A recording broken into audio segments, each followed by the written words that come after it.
dari situ aja mana? Ya nanti aku kirimkan, kan nggak bisa sekarang. Mana sekarang lah putar. Putar ulang lah YouTube-nya, putar ulang. Enggak, aku baru live ke YouTube. Aku baru live. Pertanyaan aku itu selalu aku sampaikan sama istri aku. Nah ini makanya yang aku tuh bilang kan, aku mau orang yang benar-benar bisa menangkap apa yang menjadi pertanyaan aku. Sebenarnya pertanyaan aku tuh simpel teman-teman. Ini tidak ada maksud dan tujuan. Coba udah gini aja, ulangi sekarang pertanyaan kamu, ulangi sekarang. Sebentar. Ulangi. Sebentar Kak Hesti tadi dengar nggak? Aku minta maaf dengan teman-teman Kristen di bawah. Dengar nggak? Iya. Pertanyaan saya ini akan menyebabkan orang berpikiran saya ini akan punya hati untuk berpindah agama. Makanya didengarkan baik-baik pertanyaannya. Jangan. Saya dengarkan baik-baik lagi. Kak Hesti, pertanyaan saya. Makanya saya minta gurundanya menjawab, gitu kan? Itu. Nggak perlu gurunda, aku aja yang japain kok. Pertanyaan saya aja kakak nggak ngerti. Coba kakak dengarin pelan-pelan ya. Maksudnya. Ya, aku dengar lagi. Udah, tahu lagi sekarang. Jauh-jauh pikiran kakak bilang saya framing. Itu jauh-jauh dulu pikirannya. Oke. Tadi padahal bahasa dia framing loh. Bahasa kau Jawa di framing loh. Nah, oke. Jauh-jauh ya framing. Oke. Iya. Jauh framing. Gini nih. Maksud aku gini. Kita ambil satu contoh misalnya. Kan aku bilang satu contoh. Nabi Muhammad itu memiliki istri lebih dari satu. Betul ya? Itu tertulis di dalam hadis.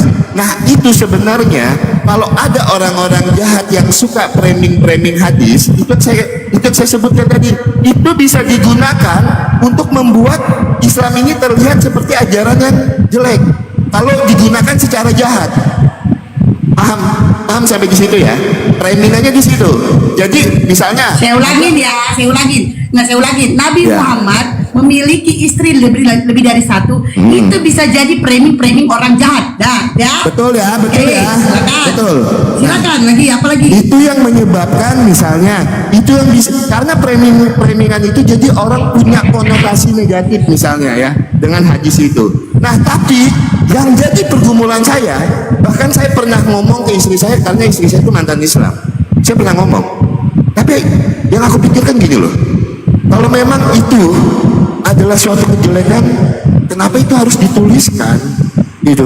Kenapa harus diceritakan? Dan secara tidak langsung itu malah menjelekan. Tapi kebagusannya aku bilang kan, yang aku ambil poin positifnya di sini, teman-teman Kristen jangan marah di bawah sama saya ya. Ini saya sebagai orang yang mengkritis ya. Saya sebagai orang yang kritis ya tentang kebenaran itu. Nah, tetapi poin positifnya teman-teman, aku ngomong sama istriku, berarti kejujuran semua.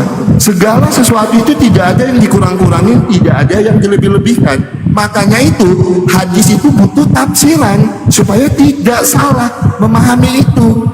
Jadi poin positifnya sebenarnya yang aku pikir Kak, tidak ada kebohongan di dalam hadis itu. Segala sesuatunya dituliskan berdasarkan apa yang terjadi dan tidak ada yang ditutup-tutupi. Itu poin positifnya sebenarnya dari tadi. Makanya aku itu mau kayak gitu bahasa kau dari tadi berdua gak ada aku jawab. Loh dari awal udah aku jawab seperti itu Baluap. Udah aku jawab dulu. Jadi ini nggak ada maksud saya menghujat ya, nggak ada ya. Oke, ya saya jawab. Oke, kalau untuk orang Islam sendiri, tidak akan kami mampu lidah kami untuk memfitnah Nabi Muhammad atau memframing istri Nabi Muhammad. Nah, siapa yang berani memframing? Orang yang tidak mengetahui siapa Nabi Muhammad sesungguhnya. Itu dia. Dan kami sebenarnya tidak peduli orang memframing. Ya, memframing istri Nabi Muhammad 11 dikatakan begini, dikatakan itu, gak peduli. Tapi karena cinta kami kepada Rasulullah, saudara imanmu yang kelewatan menghina Nabi Muhammad, maka kami balas fitnaan dia itu dia. Itu. Padahal kalau kita berpikir nih, saya pribadi, saya dulu saya akuin ya, saya dulu Kristen, saya dulu Kristen, tidak pernah saya menghina Nabi Muhammad istrinya, tidak pernah. Karena memang saya punya tipe, saya kalau tidak tahu orangnya buat apa saya fitnah. Padahal saya Kristen loh dulu. Saya tidak tahu. Cuma pada saat itu saya tidak mengenal Nabi Muhammad. Saya tidak kenal dan saya tidak berani fitnah. Sama halnya kayak kau, Ki. Aku nggak kenal kau dulu, tapi aku nggak berani ngatain kau. Padahal kau manusia biasa, nggak berani aku fitnah kau. Makanya begitu juga setelah Nabi Muhammad. Beliau kan Nabi. Aku tidak mengenalnya. Aku tidak tahu siapa dia. Buat apa aku fitnah? Padahal aku masih Kristen. Sudah. Dan paling penting, poin yang paling utama adalah orang yang memfitnah atau memframing Nabi Muhammad, percayalah dia karena tidak tahu siapa Nabi Muhammad. Percaya. Karena jika dia tahu siapa Nabi Muhammad, jika dia belajar mengetahui Nabi Muhammad, saya yakin lidahnya akan terbata-bata jika memfitnah Nabi Muhammad atau memframing Nabi Muhammad. Itu dia.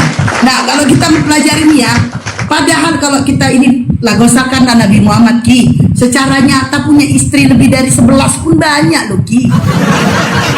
Sebenarnya Ya gini kan? Kak. Oke, sudah ya.